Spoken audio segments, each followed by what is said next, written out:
சென்னை தீவுத்திடலில் தமிழக அரசு ஏற்பாடு செய்திருக்கும் பட்டாசு விற்பனை நிலையத்தில் விபத்துகள் ஏற்படாமல் இருக்க முன்னெச்சரிக்கை நடவடிக்கையாக பலத்த பாதுகாப்பு ஏற்பாடுகள் செய்யப்பட்டுள்ளன.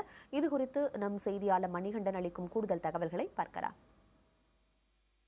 தீபாவளி பண்டிகையொட்டி தீவுத்திடலில் பட்டாசு விற்பனை தொடங்கப்பட்டிருக்கிறது.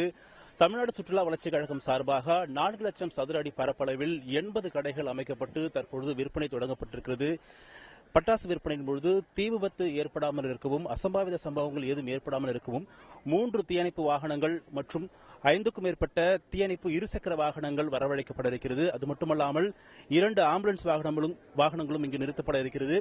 மேலும் 6ஆம் தேதி முதல் 10ஆம் தேதி வரை நாளொன்றுக்கு 20,000க்கும் மேற்பட்ட மக்கள் கூட்டம் வர இருப்பதால் கூடுதல் பாதுகாப்பு போட இருக்கிறது. கிட்டத்தட்ட 100க்கும் மேற்பட்ட போலீசார் இங்கு பாதுகாப்பு பணியில் ஈடுபடுத்தப்பட இருக்கிறார்கள். அது மட்டுமல்லாமல் தனியார் பாதுகாவலர்களும் இங்கு நியமிக்கப்பட உள்ளதாக தமிழ்நாடு சுற்றுலா வளர்ச்சிக் கழகம் சார்பில் தெரிவிக்கப்பட்டிருக்கிறது. மேலும் மக்கள் கூட்டத்தை கண்காணிப்பதற்காகவும் அசம்பாவித சம்பவங்களை தடுப்பதற்காகவும் 10க்கும் மேற்பட்ட சிசிடிவி கேமராக்கள் எனப்படும் கண்காணிப்பு கேமராக்கள் பொருத்தப்பட்டு பாதுகாப்பு பணியும் தற்போது நடைபெற்று வருகிறது.